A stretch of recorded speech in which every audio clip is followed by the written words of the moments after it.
أن محمدا عبده ورسوله أما بعد فإن أصدق الحديث كتاب الله وخير الهدي هدي محمد صلى الله عليه وسلم وشر الأمور محدثاتها فإن كل محدثة بدعة وكل بدعة ضلالة وكل ضلالة في النار. Hadirin rahimakumullah jami'an. Sebelumnya mungkin lagi topik kajian sedikit Pak. Biar yang di belakang ada tempat. Nah,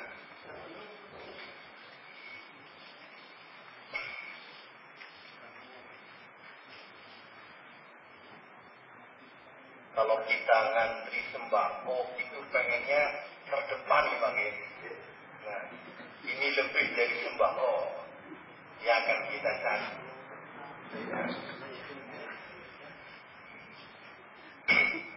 Hadirin rahimakumullah jami'an, Bapak dan Ibu yang berbahagia, para awliya tullab, para wali-wali tullab yang kami hormati. Alhamdulillah kita bersyukur kepada Allah Subhanahu wa taala pada kesempatan pagi menjelang siang ini kita bisa bertatap muka dalam sebuah majelis yang mudah-mudahan majelis ini mendapatkan barakah dari Allah Subhanahu wa taala. Amin ya rabbal alamin. Hadirin rahimakumullah jami'an. Pembahasan pada kesempatan hari ini tentunya kita mencarikan sebuah pembahasan yang bertepatan dengan kumpulnya kita di tempat ini, yakni berbicara tentang anak. Semua orang berpikir ingin memiliki anak yang baik. Sepakat tidak orang? Apa ada yang berpikir anak udah di bajingan? Kalau ada, minggir dari sini. Ini bukan tempatnya. Hadirin rahimahumullah jami'an. Kita semuanya mendapatkan rezeki dari Allah. Rezeki yang banyak. Di antaranya rezeki berupa anak. Karena rezeki itu banyak. Bukan hanya uang. Anak pun rezeki dari Allah Subhanahu wa ta'ala. Anugerah dari Allah Subhanahu wa ta'ala. Kira-kira untuk apa anak ini? Kalau rezeki jenengan dapat uang, dapat rezeki berupa harta. Kalau ditanya untuk apa rezeki uang itu, jawabnya gampang. Gampang betul? Gampang. Untuk beli barang, untuk belanja, untuk keperluan. Dan sekarang rezeki ini kok bocah, lalu apa? Iya betul? Ini campuran ngomong kali bahasa Jawa. Boknya Jawa ini. Nah. Untuk apa? Rezeki kok anak? Waduh. Kok ngapa bocah? Ini dia. Hadirin rahimakumullah jami'an. Bapak dan Ibu yang berbahagia. Anak itu bisa bermanfaat jikalau orang tuanya mendidiknya dengan cara yang baik dan benar. Tapi ingat, anak itu juga bisa menjadi malapetaka bagi kedua orang tuanya ketika orang tuanya menyia-nyiakannya. Kalau demikian, saya tidak berpikir dengan sepenuh pikiran yang sangat sempurna tentunya. Untuk apa anak ini? Saya dikasih anak 1, 2, 3. Ada yang dapat anak walhamdulillah rezekinya sampai ada yang berapa di sini? 5. Ada yang putranya 5 apa? Bahkan 7, bahkan 8. Ya. Ini harus dimanfaatkan. Hadirin yang kami muliakan, disebutkan oleh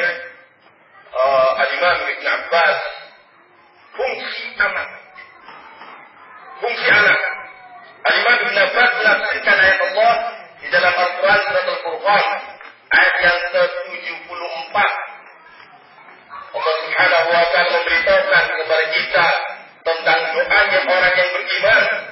Walladzina yaqulun rabbana hab lana min azwajina wa dhurriyyatina qurrata a'yunin waj'alna lil muttaqina imama. Ayat ini, orang-orang yang beriman itu adalah orang-orang yang menyatakan, ya Allah, limpahkanlah, berikanlah kepada kami dari istri-istri kami dan anak-anak kami qurrata a'yunin. Apa itu qurrata a'yunin? Terjemahan bebasnya penyejuk mata, penyejuk hati. Dan jadikanlah kami bagi orang-orang yang bertakwa sebagai imam. Apa makna qurrata a'yun itu? Anak yang menjadi penyejuk hati kedua orang tuanya.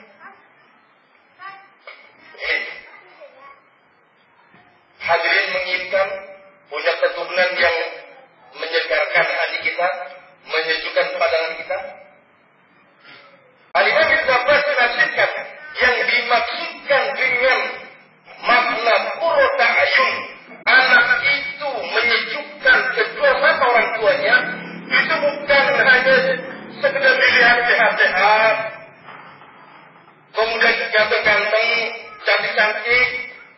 Bukan itu yang dimaksudkan qurrata a'yun. Kita bacakan sama Ibnu Abbas di sini.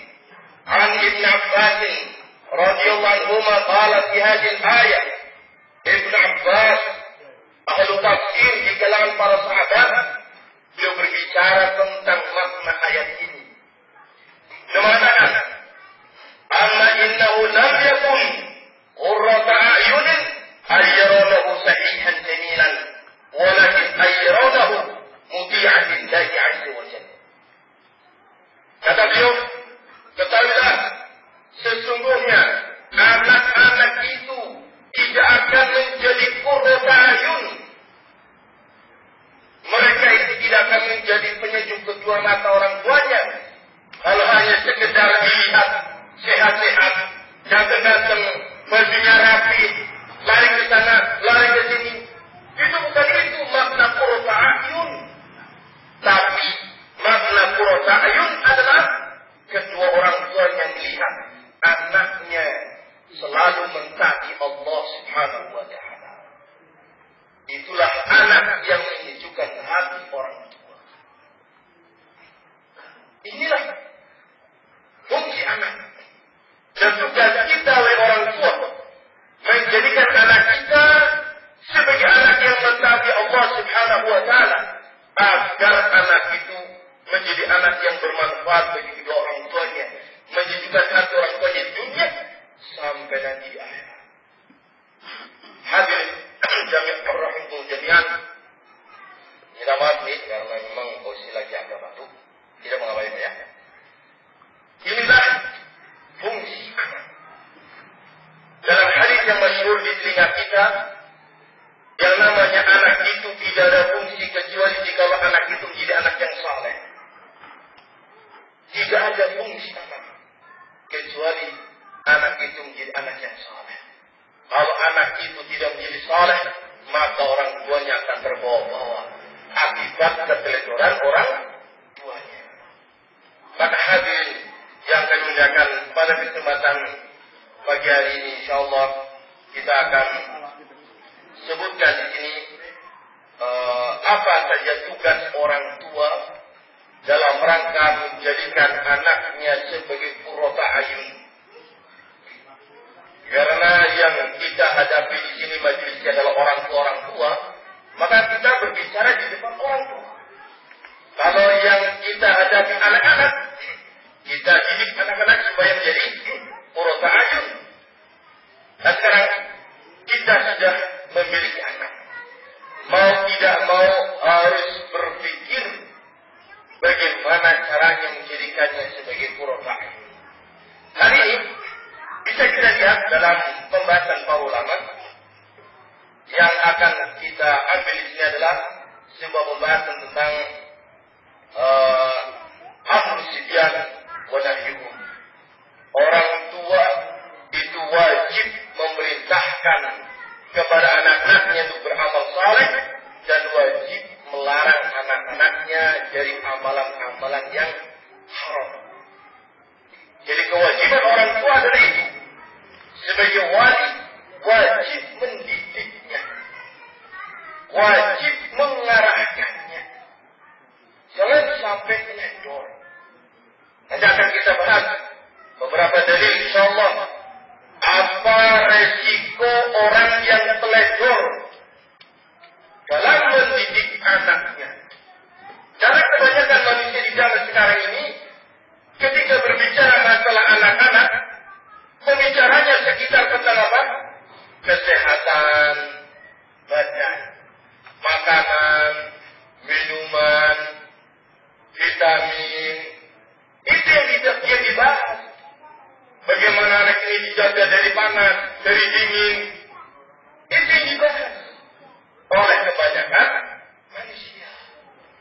Padahal bukan itu yang pertama kali harus diperhatikan terhadap anak kita. Namun yang pertama kali yang harus diperhatikan adalah urusan agamanya. Dan kemudian tentunya termasuk tanggung jawab orang tua adalah memikirkan tentang dunianya. Hadirin rahimakumullah jami'an. Dalam pembahasan kita ini ada sebuah hadis yang menjadi pijakan. Sebuah hadis yang menjadi pijakan pembahasan kita. Tugas orang tua adalah sebuah hadis dari sahabat Abu Hurairah radhiyallahu anhu. Qala beliau mengatakan, "Kunna 'inda Rasulillah sallallahu alaihi wasallam wa huwa yaqsimu tamran min tamri sadaqah." Abu Hurairah mengisahkan sebuah kejadian. Dulu Rasulullah pernah membagikan buah kurma tamar. Tapi buah kurma ini dari sedekah. Kita tahu bahwa Rasulullah bersama keluarganya atau baitihi itu diharamkan sesuai dengan aturan dari Allah Subhanahu wa taala untuk memakan sedekah. Halal bagi beliau untuk memakan hadiah. Jadi pemberian itu ada dua. Pemberian yang berupa hadiah. Yang kedua pemberian yang berupa sedekah. Kalau itu bentuknya adalah sedekah, maka itu diharamkan dalam syariat kita. Yang mengharamkan adalah Allah Subhanahu wa taala. Haram sedekah bagi beliau dan bagi keturunannya. Adapun kalau hadiah, maka halal bagi beliau, bagi keturunannya dan bagi semuanya. Adapun kalau sedekah bagi beliau khusus dan keluarganya adalah diharamkan. Kok bisa? Jawabannya Allah berkehendak seperti itu. Yang berhak menghalalkan sesuatu dan mengharamkan sesuatu adalah siapa? Allah Subhanahu wa taala. Maka Rasul menyampaikan hal ini kepada umatnya, termasuk hukum yang berlaku bagi beliau. Haram memakan dari sedekah. Nah, suatu hari ketika beliau sedang membagi kurma sedekah, di waktu itu beliau sembari membagi kurma sedekah, beliau juga memangku cucunya yang bernama Al-Hasan ibn Ali ibn Abi Thalib. Cucunya beliau dari Ali. Ali ini suaminya siapa? Fatimah, putrinya Rasulullah, membantunya Rasulullah. Memiliki anak yang bernama Al-Hasan. Anaknya dua, Hasan dan Husain. Di waktu itu yang sudah dipangku oleh Rasulullah adalah Hasan. Sembari membagikan buah kurma sedekah, tiba-tiba falamma dhara amalahu Nabi ala abidihi, tatkala selesai dibagi kurma itu, maka Rasulullah menggendong Hasan di pundaknya beliau dekat dengan apa? Lehernya. Seperti ini menggendongnya. Kemudian apa? Fasa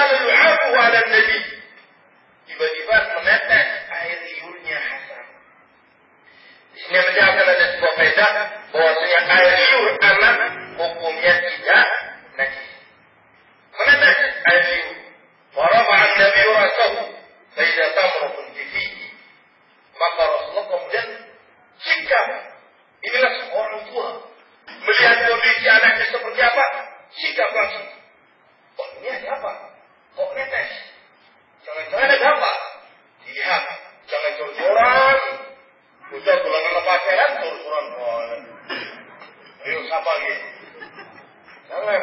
Harus tidak. Warna seperti ini. Siapa? Warna seperti ini. Harusnya. Tegas orang begitu. Seperti Rasulullah Sallallahu Alaihi Wasallam. Begitu dilihat, netes langsung diangkat. Didekatkan mukanya. Siapa ini kau netes? Ternyata didapati di mulutnya Al-Hasan ada buah kurma. Yang itu kurma apa? Sedekah. Kurma itu halal. Namun karena itu adalah sedekah menjadi haram bagi dia dan keluarganya. Untuk yang lainnya halal. Sedekah halal betul gitu kan? Nek betul turun gitu mau beri. Halal sedekah itu apa? Halal. Ya, tapi khusus bagi dia saja dan keluarganya. Begitu dilihat, perhatikan. Oh, ada buah kurma ini. Ini kurma sedekah ini. Ini tidak boleh haram ini. Apa yang dikerjakan Rasulullah? Begitu melihat cucunya melakukan pelanggaran. Apa kemudian kabar bocah ini? Apa seperti itu? Tidak berfungsi. Tidak. Perhatikan apa yang dilakukan. Faharraqahu ad-daw. Dia menggerakkan pipinya, meneliti kembali. Kemudian qala ilqiha ya bunayya. Keluarkan wahai cucuku, wahai anakku. Keluarkan buah kurma itu dari mulutmu. Seraya digerakkan pipinya. Baik metu, plok begitu. Ternyata mengatakan kis, iringi dia. Bahasa kita, keluarkan. Ini bahasa kita. Bahasa Arabnya apa? Kis, iringi dia. Bahasa kalau Nabi yadahu, fantajaha minhu. Ternyata ketika diperintahkan untuk dikeluarkan, Al-Hasan ini waktu itu masih kecil. Tetap saja dikemut. Lawang enak. Ini ada satu pelajaran lagi. Bahwa anak itu tidak bisa memahami sesuatu dengan dirinya. Harus dididik. Ini dia. Harus diajari. Ini dia. Contohnya Hasan. Ayo keluarkan. Tetap saja dikemut. Begitu Rasulullah melihat tidak dikeluarkan oleh Hasan, maka Rasulullah memasukkan jarinya ke dalam mulutnya Al-Hasan. Dan daja'a bihi. Maka beliau mengeluarkan kurma itu dari mulutnya Al-Hasan. Wa qala, kemudian beliau mengatakan, ama alimta anna sadaqata la tahillu li ali Muhammadin. Beliau sembari mengeluarkan kurma dari mulutnya anak tersebut, yakni Hasan tadi, dengan penuh rahmat, ya, penuh kasih sayang. Saya mengatakan, dikasih ilmu anak itu, dikasih pengertian. Ala ta'lam, apa engkau tidak tahu, wahai Hasan, bahwasanya sedekah itu haram hukumnya bagi keluarga Muhammad sallallahu alaihi wasallam. Nah, di sini ada sebuah hikmah besar bahwa anak itu ketika dilarang itu dikasih tahu ilmunya. Dikasih tahu apa? Ilmunya, dikasih tahu dalilnya. Sehingga anak itu meninggalkan sesuatu, dia kasih ilmu pengetahuan bahwa itu haram. Saya harus meninggalkannya karena Allah, bukan karena orang tua.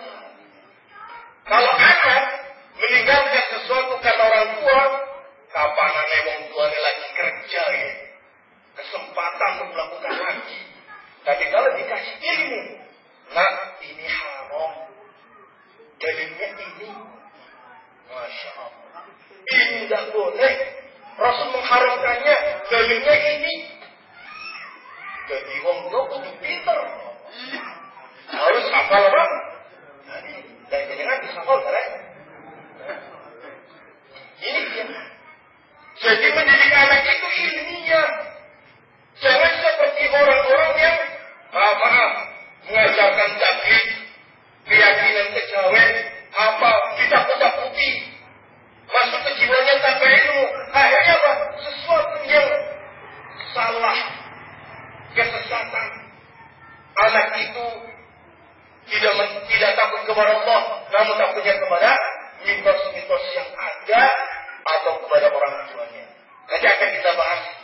masalah yang bermasalah dalam hadis ini. Hadirin rahimakumullah jami'an. Inilah hadis yang akan menjadi pijakan pembahasan kita. Dalam hadis ini ada beberapa faedah. Faedah yang pertama. Adalah ada minuman apa? Snack ada. Monggo. Dipun sambi. Kali ngaso. Ya.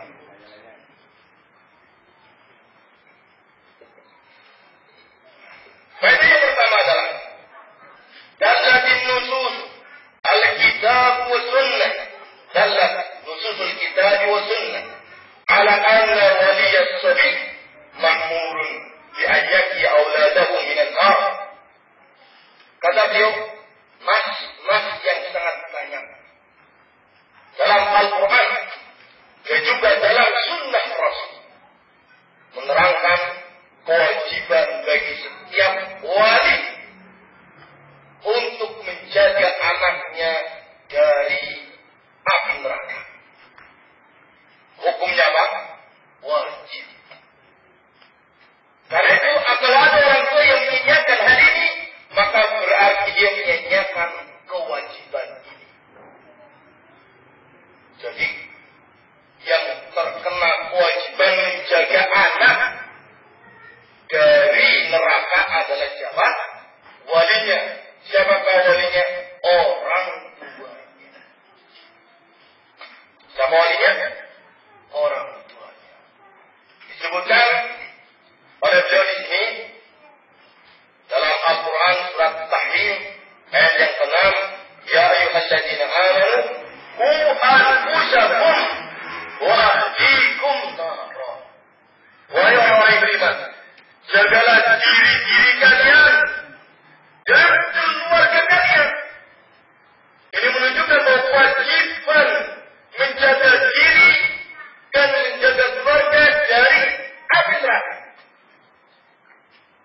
Seulangi, jagalah diri kalian dan keluarga kalian dari api neraka. Maka kewajiban ini dibebankan kepada walinya anak-anak. Yani siapa itu? Kita semua sebagai orang tua pada anak-anak kita. Bagaimana caranya? Kau pengen tahu caranya betul Bapak? Bagaimana caranya menjaga anak, melindungi anak dari api neraka? Kata beliau, adalah wadalika bi amrihim wa tarbiyatihim ala adai ma amarahumullah bihi wa ijtinabu ma nahallahu anhu. Yaitu dengan cara mentarbiyah mereka, mendidik mereka untuk melaksanakan perintah-perintah Allah dan mendidik mereka agar meninggalkan larangan-larangan Allah Subhanahu wa ta'ala. Ini kewajiban. Jadi orang tua, beban ini dipundak orang tua. Aslinya seperti itu. Adapun kalau seandainya ada orang yang amanah, yang kita bisa meminta bantuan kepadanya agar bisa membantu, saya orang tua tapi kiriman saya sangat sedikit, sepertinya saya sangat kurang tolong mendidik anak saya minta tolong sama Pak Ustaz untuk mengajarkan ilmu terhadap anak saya. Itu boleh. Ta'awunal birri wat taqwa. Tolong-tolong di atas kebaikan dan ketakwaan. Tapi ingat, tugas utama itu ada pada pundak kedua orang tua. Harus senantiasa diawasi, senantiasa dijaga. Kerjasama yang baik dengan pengurus pondok, para ustaz-ustaznya. Bagaimana anakku, supaya tercapai kewajiban ini. Di samping hal ini, kewajiban oleh kaum muslimin yang kami katakan adalah wa anna hadza haqqun. Kata beliau, min huquqihim wa yus'al anhu bayna yaday azza wa jalla. Di samping ini adalah kewajiban, ini juga hak anak yang besar. Hak anak yang wajib ditunaikan oleh orang tua yang paling besarnya adalah apa? Dididik dengan pendidikan yang baik. Coba perhatikan ini. Hak anak itu banyak. Apa di antaranya Bapak? Nafkah, makan, minum, jajan, ya, pakaian, dan yang lain. Hak anak. Orang tua wajib memenuhinya. Apakah itu saja? Jawabannya tidak. Di antara hak-hak yang lainnya, bahkan yang paling besarnya adalah apa? Anak itu berhak untuk kita didik. Dan itu hak paling besarnya. Agar anak itu terselamatkan dari panasnya api neraka. Hadirin rahimahullah jami'an. Al-Imam Qatadah beliau menafsirkan ayat ini, makna orang tua menjaga anak dari api neraka. Maknanya adalah ayyamuru bi ta'atillah wa yanhaw 'an ma'siyatih wa yaqum 'alaihi bi amrillah ya'muruhum bihi wa yasta'inu ma'alayhi fa idza ra'aita lillahi ma'siyatan raja'tahum 'anha wa jartahum 'anha. Al-Imam Qatadah disebutkan ucapan beliau Imam Tabari dalam kitab tafsirnya beliau.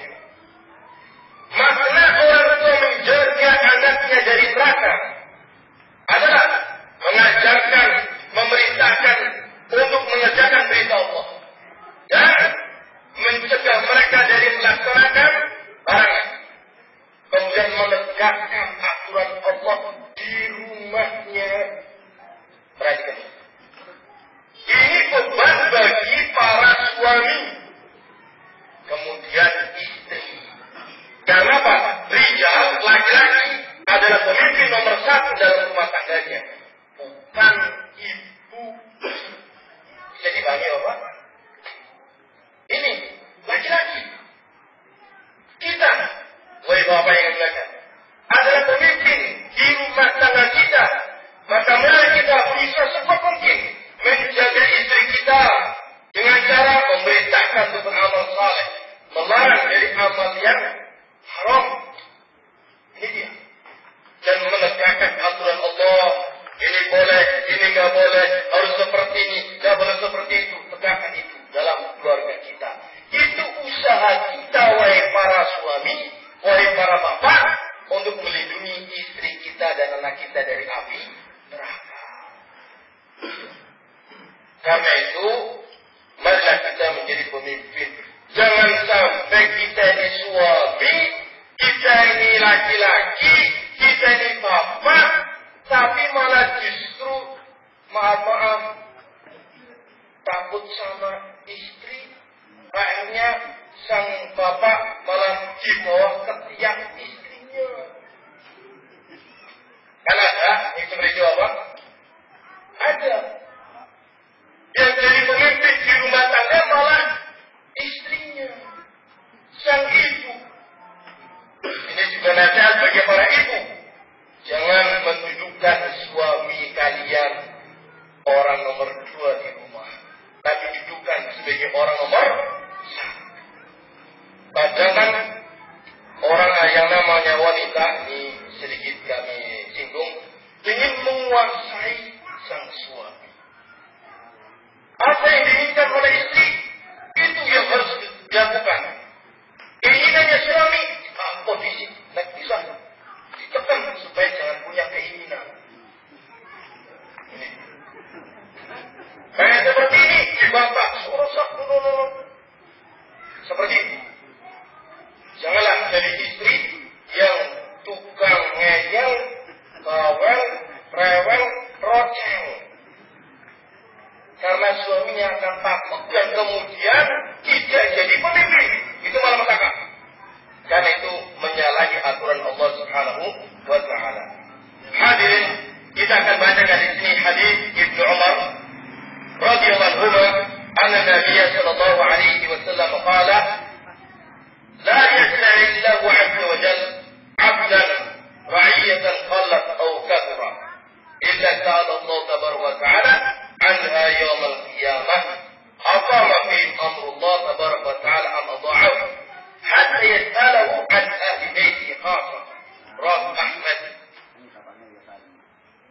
Umar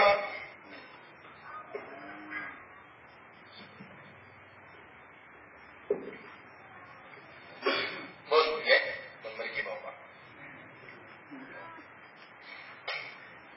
Dari Ibnu Umar radhiyallahu anhu, sesungguhnya Rasulullah sallallahu alaihi wasallam dia bersabda, tidaklah Allah memberikan sebuah kepemimpinan, memberikan sebuah amanah kepada seorang hambanya, ra'iyatan qalat aw kathrat, sama saja amanah itu banyak atau sedikit.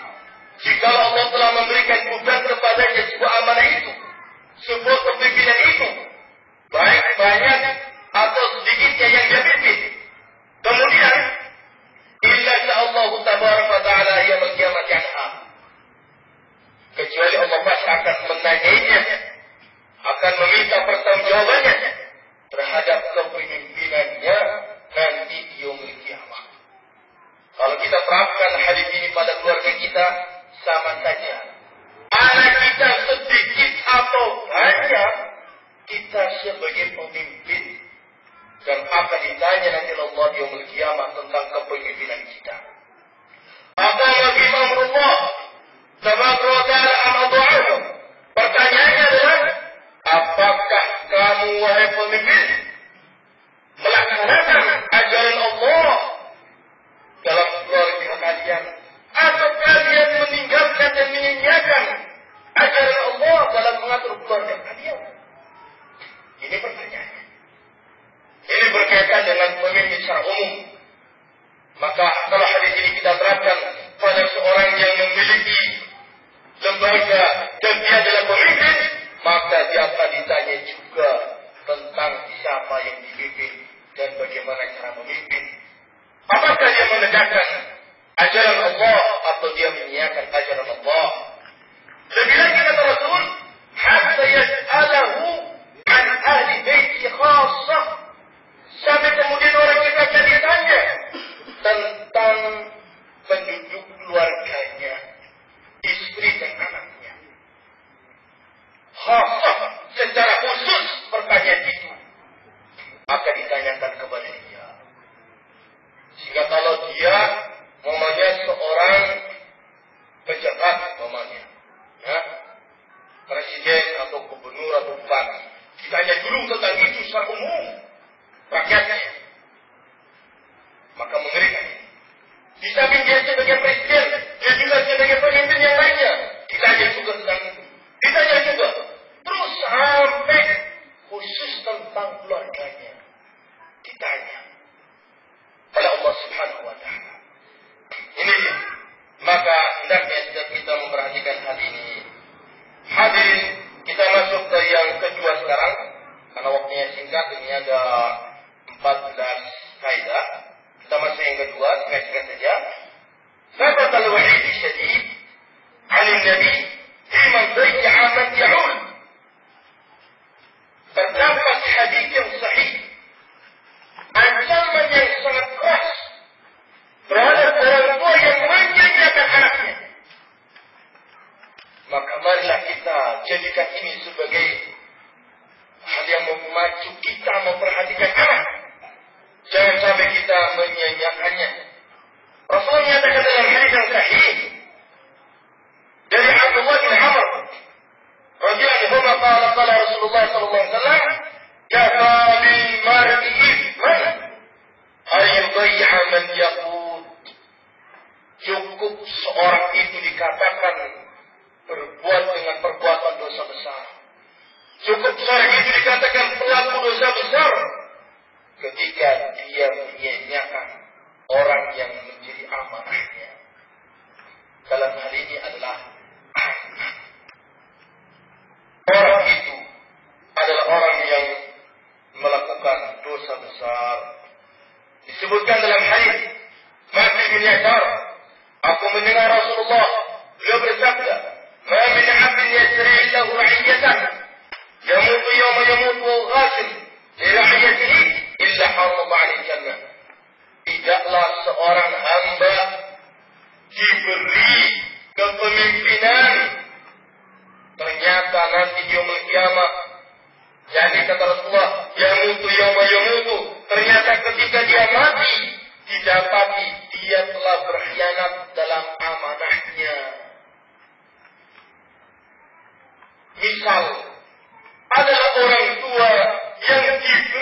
amanah anak. Dijadikan oleh orang itu sebagai pemimpin bagi anak itu. Namun disia-siakan. Tidak dididik, dicurkan, tidak diawasi, tidak dipelihara, tidak diperintahkan untuk mentaati Allah, tidak dilarang dari maksiat. Dia bebas seperti itu.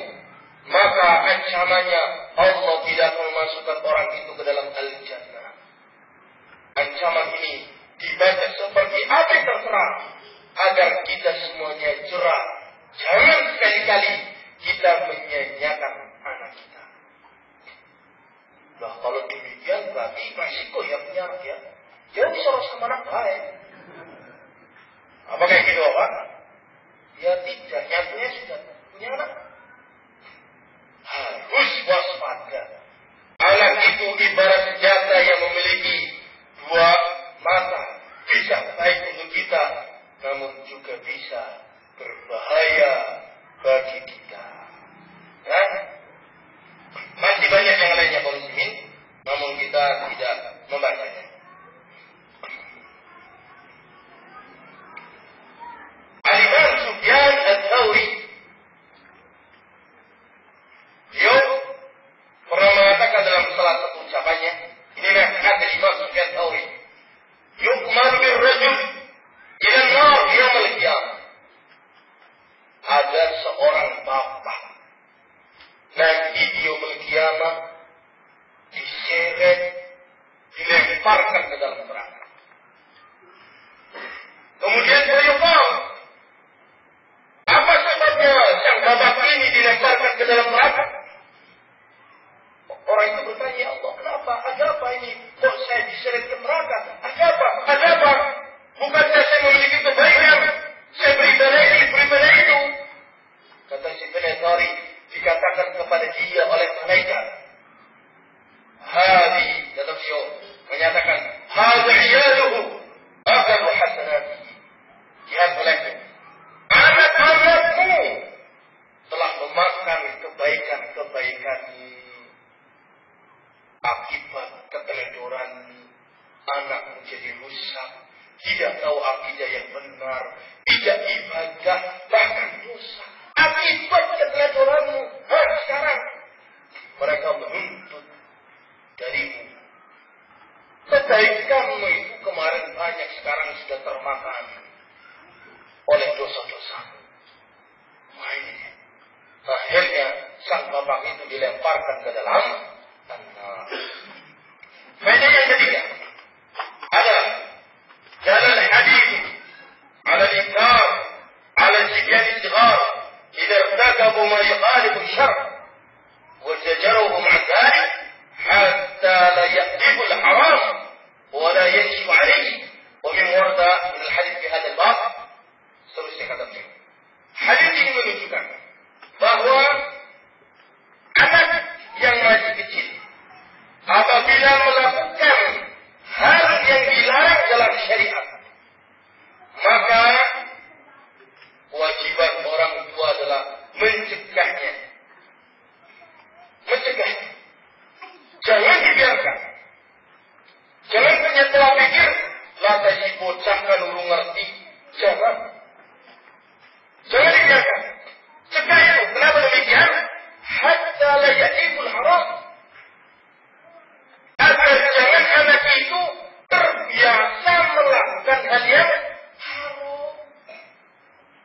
Contoh misalnya adalah anak kencing di pinggir jalan. Tur. Ngerti jenama maksudnya itu? Artinya, wah bocahku pinter, main formal. Seperti itu, di dalam pinter, dibiarkan aja. Itu akan menjadi kebiasaan di Jawa Pak. Kebiasaan. Karena apa? Anak nggak tahu kalau ini salah. Belum punya akal. Belum sempurna dalam menilai ini benar apa salah. Harus dididik. Kalau kita aja sing segede tua kayak ini juga nggak akan tahu kebenaran tanpa adanya apa? Pendidikan. Apalagi anak. Bila sekali kencing dengan berdiri di pinggir jalan dibiarkan, besok sudah terbiasa seperti itu. Ini dia. Bisa dipahami hadirin?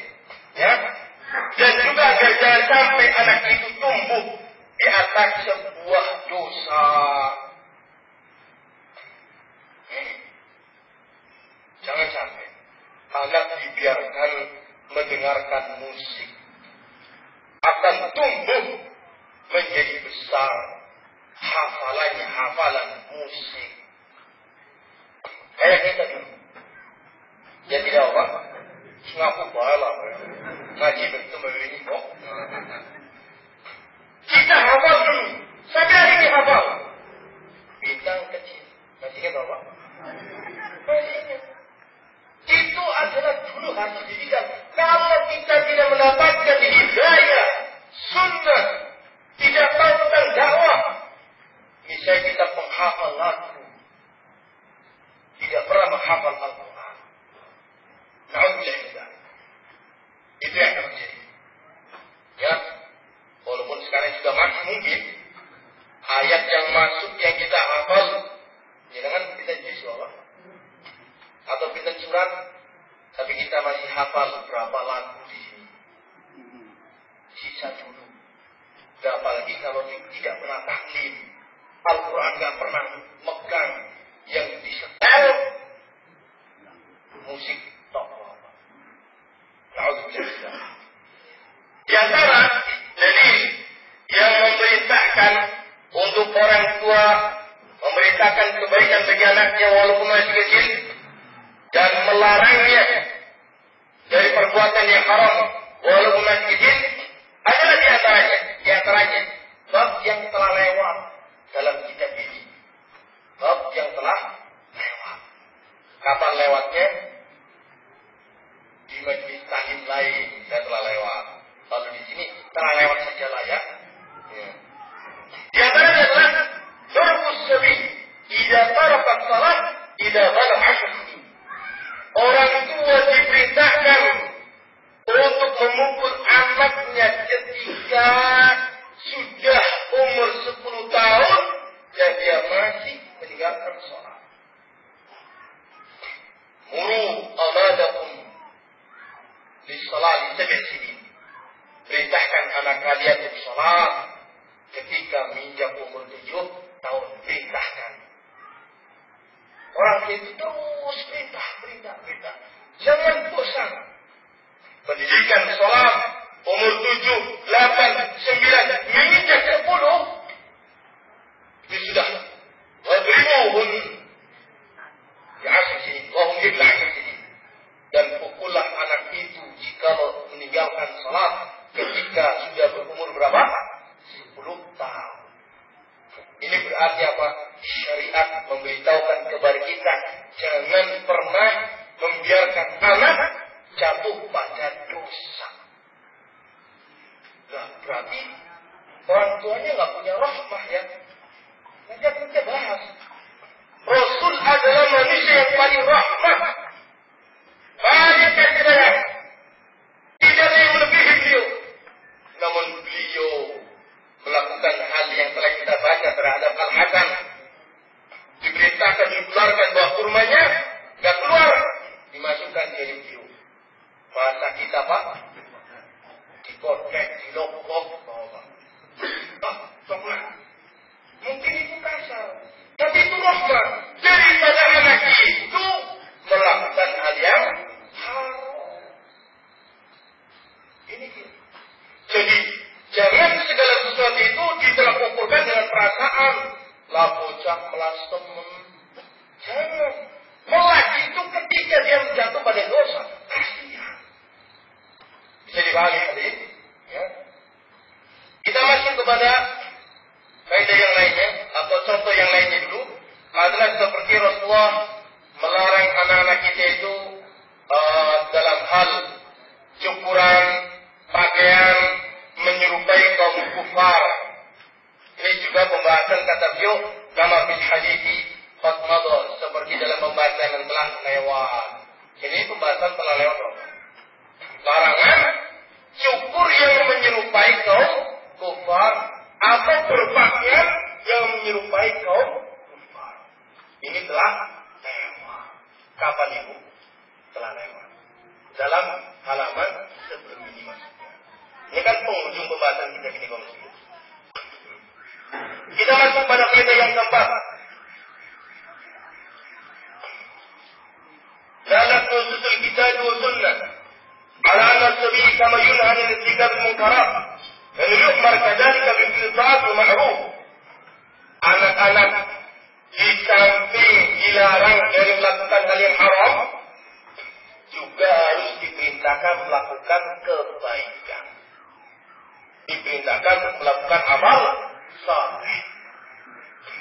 Misalnya adalah diajarkan padanya akidah yang benar.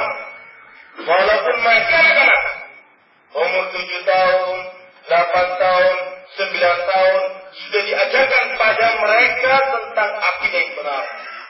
Contohnya ketika Rasulullah memboncengkan Ibnu Abbas, kemudian mengajarkan ilmu tauhid kepada Ibnu Abbas. Ihfazillah yahfazka. Wahai anak, ya gulam, wahai anak, jagalah olehmu Allah. Jadi jagalah syariat Allah, Allah akan menjagamu, dan seterusnya hadis. Ini dia. Idza sa'alta fas'alillah wa idza ista'anta fas'alillah. Kalau kamu meminta, mintalah kepada Allah.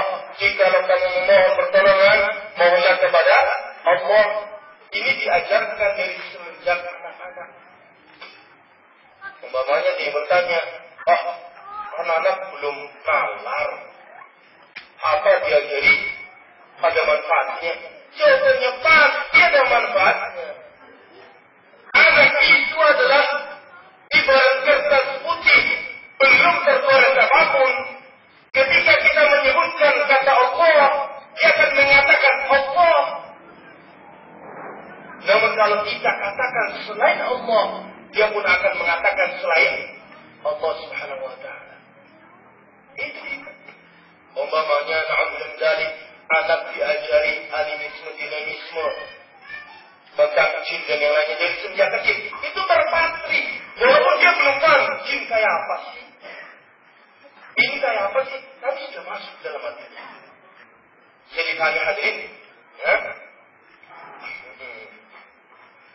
Adapun dalam perkara ini, Umar bin Khattab radhiyallahu anhu, beliau pernah menyampaikan dalam sebuah saya carikan ini ucapannya beliau, bahwa yang namanya anak-anak ketika dia beramal saleh itu ditulis pahala baginya dan bagi orang tuanya, walaupun belum banyak. Ini manfaat bagi kita. Kita punya anak, umpamanya anaknya 4 lah, atau 5, atau 7. Ya, masing-masing diperintah sholat. 5 atau 7 anak sholat. Orang tuanya dapat pahala 7-7-nya. Masya Allah. Kita lihat dalam sebuah ucapan, Umar bin Khattab mengatakan, "Tuktabu li-sabili hasanatu, wa la tuktabu 'alaihi sayyi'at." Ditulis pahala bagi sang anak ketika dia melakukan amal saleh, dan tidak ditulis sebagai dosa ketika sang anak itu melakukan dosa. Namun bagi orang tuanya untuk mencegahnya agar jangan menjadi sebuah kebiasaan dosa itu. Bisa dibahagi kaum muslimin. Jadinya apa? Kalau anak melakukan amal soleh mendapatkan pahala, jadinya ketika ada ibu-ibu ikut jamaah haji bersama Rasulullah. Ibu-ibu itu membawa bayi yang masih menyusui. Ibu-ibu kemudian mengangkat anak itu kepada Rasul. Ya Rasulullah, sambil diangkat. Alihada hajjun? Ya Rasulullah, apakah bagi bayi ini mendapatkan haji? Qala na'am, walaki ajrun. Rasul jawab, ya, bayi itu akan mendapatkan pahala haji.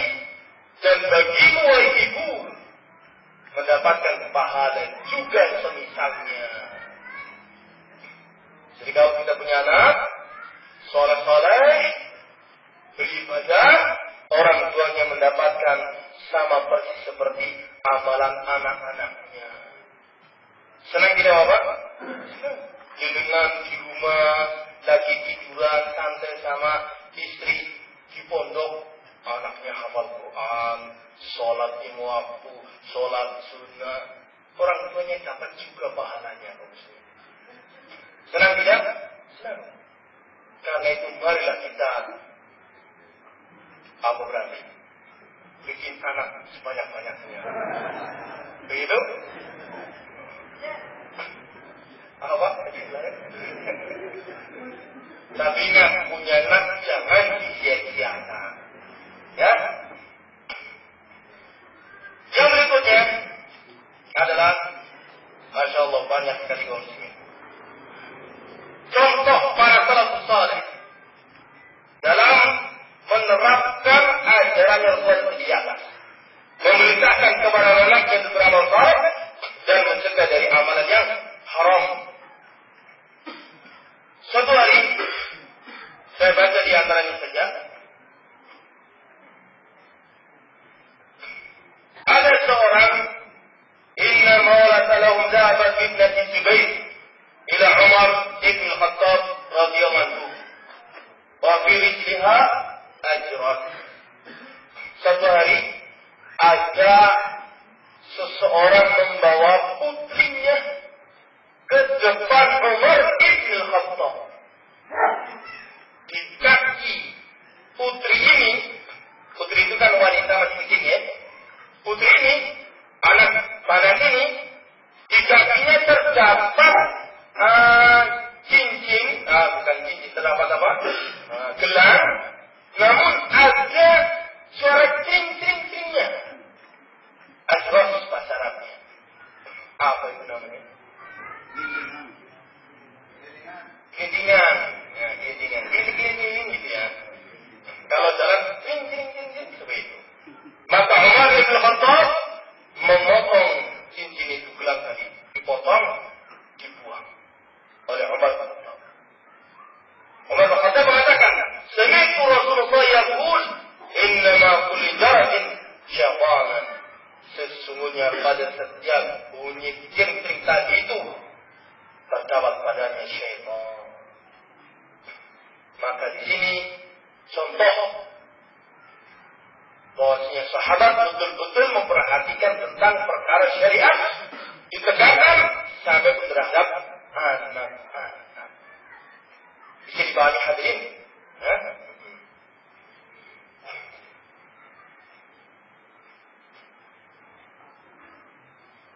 Banyak sekali di sini. Contoh yang lainnya, pernah ada seorang yang melakukan kesyirikan terhadap anaknya sendiri, yakni dengan menulis huruf-huruf rajah di wajahnya karena pengobatan. Ini terjadi memang di zaman jahiliyah seperti itu, pengobatan dengan model sihir. Suatu hari anak itu dibawa ke depan seorang sahabat Rasulullah Sallallahu Alaihi Wasallam. Maka sahabat tersebut pun kemudian mengingatkan dengan tegas terhadap orang tuanya agar jangan sampai melakukan hal itu dan dibuang huruf-huruf tersebut, raja-raja tersebut. Jangan dibiarkan itu menempel pada tubuh anaknya, ya, dan masih banyak yang lainnya. Kemudian yang berikutnya yang keenam adalah dalil hadis ala anna waliy as-sabiy yanbaghi an yakuna fatinan fi mastaqdimuhu min turuq tarbiyati wa ta'dibi li awladihi wa yanbaghi an yakuna hakiman jadan fi tarbiyatihim wa ta'dibihim wa la ta'khudhu shafaqa wa rafa bihim idza ra'ahum yartakibuna min khalqi sharr al-adab wa illa tamadaw wa i'tadaw ala dhalik فيعيد ذلك عليه وعليه الإحسان. Kata beliau, kata yang keenam adalah wajib bagi setiap wali anak-anak harusnya mereka memiliki kiat-kiat yang cerdas, cara-cara yang tepat untuk membimbing dan mendidik anak-anaknya. Dan sudah seharusnya orang itu sungguh-sungguh dalam perkara ini. Karena ini menentukan bahagia dan binasanya anak tersebut dunia dan atau syafaqah rahmah. Jangan sampai rasa kasih sayang itu menghalangi orang tuanya untuk mencegah anaknya dari kemungkaran. Rasa kasih sayang yang ada dalam hati orang tua jangan sampai menghalanginya untuk mencegah dari perbuatan yang apa? Yang haram. Dilarang. Tentunya dengan cara yang baik. Kenapa? Wa illa kalau itu dibiarkan, dosa itu dibiarkan, tamadu wa tadau, hal itu akan menjadi terus menerus atau tamadu terus menerus wa ta'ad, dan akan menjadi kebiasaan anak itu dalam melakukan dosa tersebut. Maka anak itu rugi dan orang tuanya lebih rugi lagi.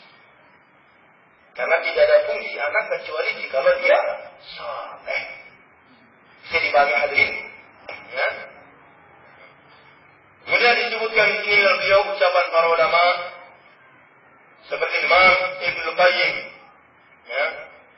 Imam Ibnu Qayyim dalam kitab Tuhfatul Mawdud halaman ke-387 mengatakan, "Faman ahmala ta'mila waladihi ma yanfa'u wa taraku juda faqad asa ilayhi ghairi sa'ah." Siapa di antara orang tua yang mengabaikan pendidikan anaknya, mengabaikan dan membiarkannya sia-sia, tidak diajarkan ilmu agama, maka sungguh orang tua itu telah melakukan dosa besar terhadap anaknya. Orang tua yang seperti itu telah melakukan pelanggaran besar terhadap anaknya. Wa aktsarul auladi ma syafa'atu min kulli al-aba. Kata Imam Ibnu Qayyim, ketahuilah sesungguhnya rusaknya anak-anak itu faktor utamanya karena orang tua. Orang tua. Apalagi di zaman sekarang ini, anak itu dibiarkan hari-hari hanya di depan televisi, hari-hari di depan komputer bermain game, bahkan melihat internet yang seronok. Hari-hari seperti itu dibiarkan orang tuanya. Kata mereka teknologi. Na'udzubillah. Semakin kesana semakin buruk. Bahkan orang tua di zaman sekarang ini, kalau anaknya, terutama yang punya putri, di SMP, SMA, udah pacar, susah orang tuanya. Malah seperti itu sekarang ini. Khawatir pokora pahit. Akhirnya kepacaran. Melakukan dosa malah diperintahkan sama orang tuanya. Ini di zaman sekarang seperti itu. Lihat anaknya pergaulan bebas, senang. Wah, anak bahagia. Padahal sedikit bikin dia. Na'udzubillah. Orang tua sekarang itu seperti itu. Maka bagaimana akan ketahuan sesungguhnya rusaknya anak itu faktor utamanya orang tua. Jangan disalahkan pada diri. Jangan seperti itu dulu. Anak itu mengatakan, saya seperti ini karena aku juga, wahai bapak. Ini beragam. Bisa dipahami ini hadirin? Ya? Karena itu kalau kita punya anak kok salah, orang di diri kita. Iya ya, wong ini mendina bekerja toh, bocah dicorna ya salah. Berarti diajar fisik ini apa percaya? Rono. Abinya dulu diajar diadab. Kamu orang tua harus perhatian.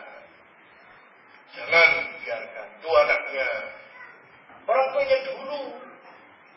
Nanti di hadapan Allah bukan anaknya dulu, orang tuanya dulu. Kamu dikasih amanah disediakan, kamu. Anaknya penuntut orang tua untuk disembelih. Rampung kita nanti di hadapan Allah. Rugi besar. Kata Imam Ibnu Qayyim, wa imanuhum lahum wa tarku ta'limihim faradikin wa sunanihim wa da'un sihara wa lam takal bi anfusihim wa lam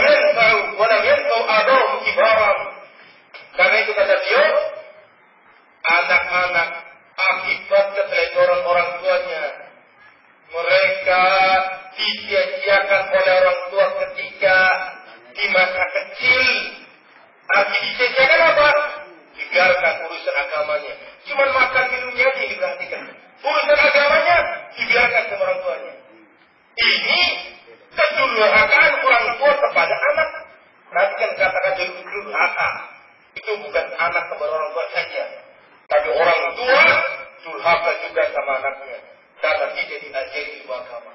Akibatnya apa? Akibatnya kata beliau, walam yanfa'ahu kibaran, maka orang tuanya tidak bisa mengambil manfaat dari anaknya ketika anaknya sudah besar.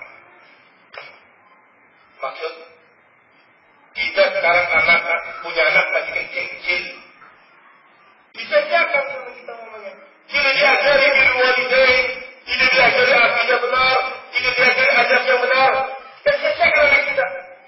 Begitu nanti anak kita sudah besar, kita berarti sudah besar lagi belum? Kita sudah besar. Dalam kondisi kita repot, butuh bantuan anak. Anak kita durhaka sama kita di waktu itu. Akibat tidak baik orang. Bagaimana saya menyatakan? Kata beliau, "Faqala ya abadi, inna ta'aftani zahiran, wa'atuka kabiran, wada'tani walidan, wada'tuka syekha." Ketika ada orang tua yang menyalahkan anaknya, nah, bapakmu ini kan sudah tua, kamu sudah tua juga, kan sama-sama sudah tua, sudah punya anak.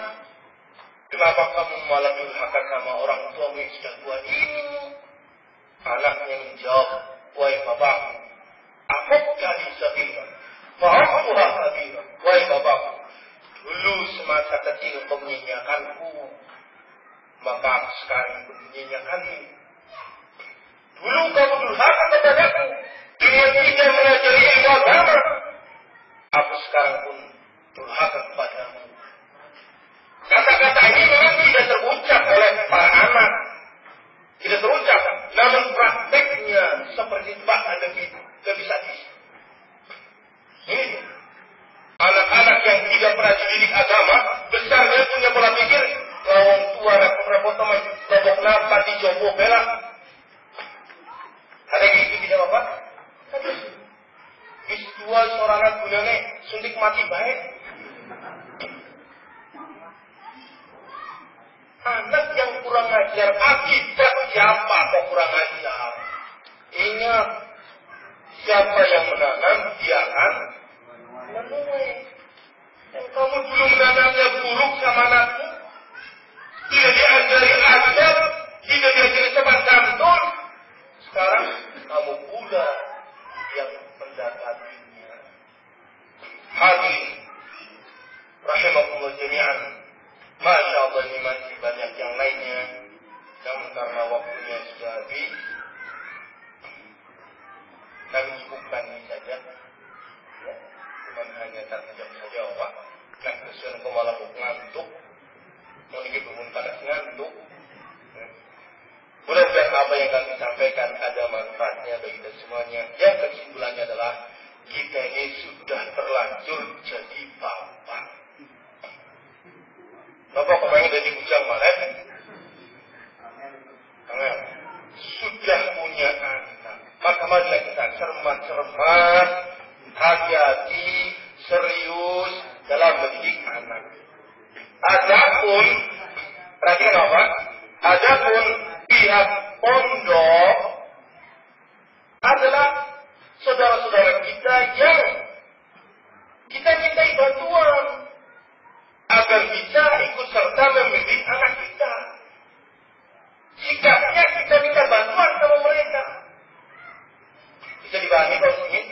Bukan tanggung jawab yang ada di benak kita. Takut ngomong pondok, urusan pondok lah. Anak orang ngirang yang ngomong. Jangan. Mereka teman-teman kita, jumlahnya lebih sedikit dibandingkan jumlah anak-anak yang dididikkan. Tentunya orang tua di sini harus ta'awun 'alal birri wat taqwa. Senantiasa mengawasi hafalannya sudah bagaimana di pondok, apa yang dilakukan anakku di pondok, kurang apa yang harus saya lakukan dalam mendidiknya. Serius, karena sesungguhnya inilah letak keberhasilan kita dalam memiliki anak. Wallahu a'lam bishawab. Ini yang bisa kami sampaikan. bertanya, lebih dan kurangnya minta maaf. Kita tutup dengan doa kafarul majlis. Subhanakallahumma hamdika asyhadu an la ilaha illa anta astaghfiruka wa atubu ilaik. Assalamualaikum warahmatullahi wabarakatuh.